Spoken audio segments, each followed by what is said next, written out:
Muy buenos días, estamos en la clase número 23 de Ciencias Naturales con los estudiantes de quinto de básica. Vamos a empezar, no sin antes recordarles que el icono nos permite a nosotros saber cuándo el contenido se pasa al portafolio. El día de hoy nos toca ver el tema número 3 de la unidad 5, cuál es temperatura de la superficie terrestre. Esto tiene que ver con el tema número 4 también, pero pues digamos es como un preámbulo a ese tema. Vamos a ver la definición primero de lo que se entiende como superficie terrestre. Pues bien, superficie terrestre es un término bastante ambiguo porque puede significar tanto la superficie de la Tierra en su totalidad, incluyendo pues digamos mares y océanos, pero también puede especificar solamente la parte sólida, solamente la Tierra como tal o el suelo. Entonces es un término pues con diversos usos según los estudios o según la parte teórica que se quiera aplicar. Para nuestro caso, pues vamos a hablar solamente de lo que es la parte sólida. Por lo tanto, la superficie terrestre, también denominada corteza terrestre, es la capa más superficial de lo que es la estructura de la Tierra. Tiene un espesor de varios kilómetros, en el fondo oceánico más o menos 12 kilómetros y en las zonas montañosas hasta los 60 kilómetros. Es muy rica en elementos químicos, algunos metales inclusive. ¿Cuáles son los elementos químicos más abundantes aquí en la superficie terrestre? Tenemos, por ejemplo, al silicio, al oxígeno, al aluminio y al magnesio. Estos se encuentran presentes en el suelo como tal. El oxígeno, al ser un gas, también se encuentra presente en el suelo y es muy importante, por ejemplo, para las plantas. Hablando de la superficie de la Tierra, pues no, dijimos que es una de las capas. ¿Cuáles son las capas? Pues bien, falta un breve recordatorio aquí para empezar con lo que es el tema de la temperatura. De eso vamos a ir con un breve repaso sobre las capas de la estructura interna de la Tierra. Empezando por la parte más superficial, que es la litosfera, la cual la compone la superficie, corteza y el manto superior terrestre. Es una capa que va desde los 0 a los 60 kilómetros de profundidad. Perdón, es la capa que se encuentra, como ya mencioné, de 0 a 60 kilómetros. De aquí se componen las placas tectónicas o las capas tectónicas y se considera la capa más fría y la más rígida de todas las capas de la Tierra.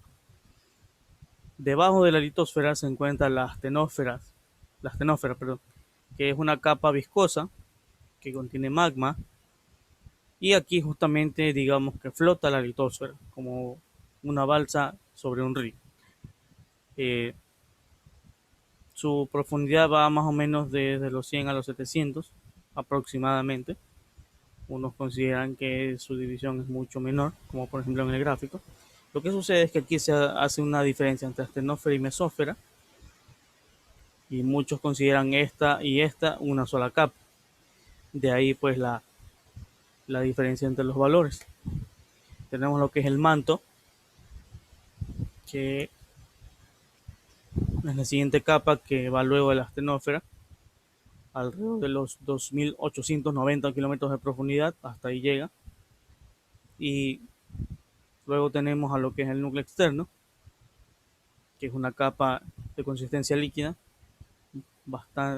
con un nivel bajo de viscosidad, que encierra a un núcleo sólido, que es el núcleo interno, la parte central de la Tierra, compuesta de hierro, níquel, azufre y oxígeno en muy bajos porcentajes.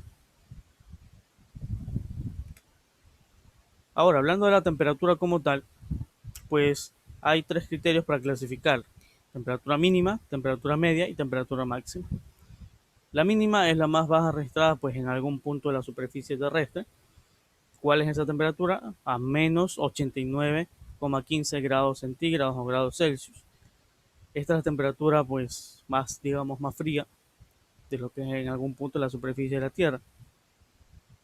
Luego tenemos una temperatura media, que básicamente es un promedio de las temperaturas existentes a lo largo del planeta, alrededor del planeta, perdón, el cual es 14,05 grados centígrados.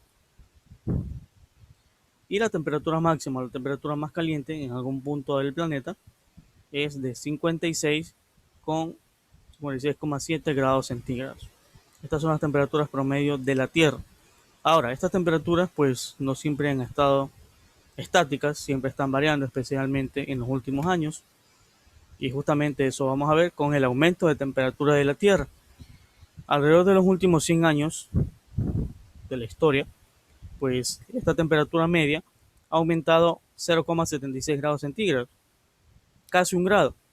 Y ustedes pensarán que un grado no es mucho, pero sí, un grado, casi un grado es bastante porque modifica completamente las condiciones existentes en un ecosistema, especialmente para estas especies que ya se encuentran adaptadas a ciertos tipos de climas, a ciertos tipos de ambiente, y justamente esto causa que esta adaptación pues se vea en peligro, poniendo a su vez en peligro la supervivencia de las especies como tal. Como dato adicional podemos ver que los 12 años más calurosos desde el año 1850 se encuentran, de los 12, 11 se encuentran en 1995 y 2006. En ese periodo de tiempo se encuentran los años 11 de los 12 años más calurosos desde el año 1850. Es decir, solamente 10 años, en 10 años tenemos 11 años, perdón, en 11 años un aumento grande de la temperatura, como pueden ver en el gráfico. Las zonas más oscuras son las de mayor temperatura, que ha aumentado la temperatura hasta en 2 grados centígrados. Como vuelvo a repetir, pareciera muy poco, pero en realidad es bastante, porque ¿qué hay al norte acá? Tenemos el círculo polar ártico, y que haya un aumento justamente en esta parte, pues no es algo muy bueno. Causa el derretimiento de los glaciares, de los casquetes polares. Entonces, eso es contraproducente para el mantenimiento de la vida en la Tierra como tal. Esto ha llevado a lo que es el cambio climático.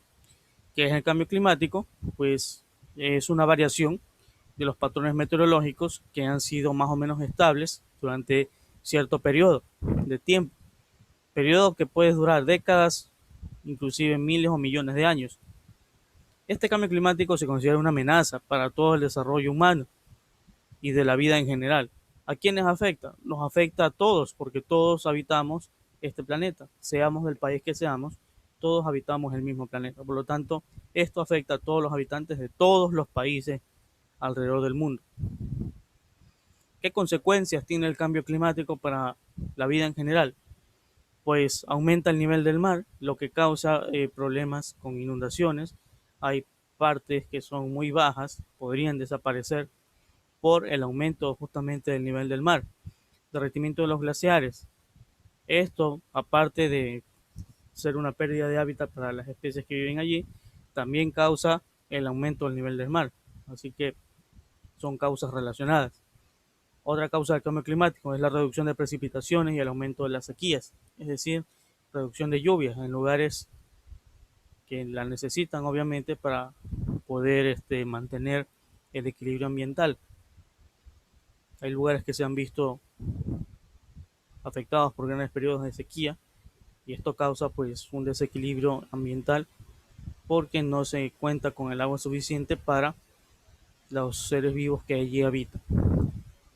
Otras consecuencias del cambio climático pues son los fenómenos meteorológicos de forma extrema, huracanes más extremos, inundaciones, tipos de estos fenómenos pues se han vuelto mucho más extremos con el pasar del tiempo, y esto también causa lo que es el cambio de comportamiento de las especies animales.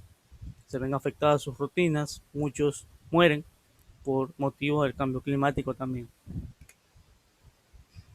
Y si el cambio climático es algo que nos afecta a todos, si es algo que está causando muchos problemas, ¿se puede solucionar? Pues la respuesta es sí. Sin embargo, no es un trabajo aislado. Una sola persona no puede detener el cambio climático. No hay un aparato o alguna estrategia que permita solucionar el cambio climático de manera, digamos, mágica, sino que es una colaboración que todos los habitantes del planeta debemos tomar para que podamos darle solución a este cambio que ya nos está afectando. No es que va a venir el cambio climático, ya está aquí. Por lo tanto, tenemos que modificar ciertas actitudes para poder mitigar los efectos de este fenómeno. ¿Qué soluciones pueden darse? ¿Qué soluciones pueden existir para detener o frenar en cierto rango el cambio climático? Pues disminuir la quema de combustibles fósiles, porque esto libera CO2 a la atmósfera y entre otros gases, además de que agota pues las reservas de combustible como tal, y obviamente los procesos de explotación de estos también van dañando partes vitales para la biodiversidad del planeta.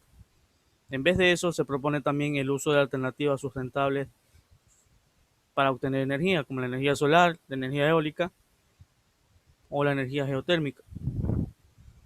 En la parte de la agricultura y la ganadería se habla de desarrollar una agricultura o una ganadería sustentable y sostenible para que no sea un impacto negativo en el ambiente. Recordemos que la ganadería es una de las actividades que más contaminación, digamos, produce, porque las reses, las vacas, producen gas metano propio de su digestión. Entonces, este gas metano se acumula en la atmósfera y provoca lo que se denomina el efecto invernadero. Eso es un tema que vamos a ver en las próximas clases. Entonces, es una propuesta para poder eh, disminuir el impacto de estos gases y de toda la actividad que involucre la ganadería, porque también una agricultura, digamos, intensiva debilita los suelos. Muchas veces se talan bosques para cultivar pasto, justamente para el ganado. Entonces eso aumenta, se talan los bosques y aparte la emisión de gases por parte del ganado, entonces eso es un evento muy negativo para el medio ambiente como tal. De eso se busca al desarrollar una agricultura y ganadería sustentable, mitigar estos efectos para poder eh, dar solución al cambio climático sin poner en peligro pues también la supervivencia del ser humano, la alimentación en este caso. Luego de esto, pues tenemos aquí un breve video que se titula Mitos del cambio climático, porque muchas veces encontramos varias información que no sabemos si es correcta o no lo es. Entonces vamos a observar este corto video acerca de esto y luego vamos con el taller de la clase. Muy bien, aquí tenemos ya resuelto el taller número 32 con las 8 preguntas acerca del tema. Estas respuestas han sido extraídas del material de la clase. Y mientras ustedes terminan de pasar esto a sus portafolios, finalizamos esta grabación y nos veremos en una próxima ocasión con el siguiente tema de la unidad.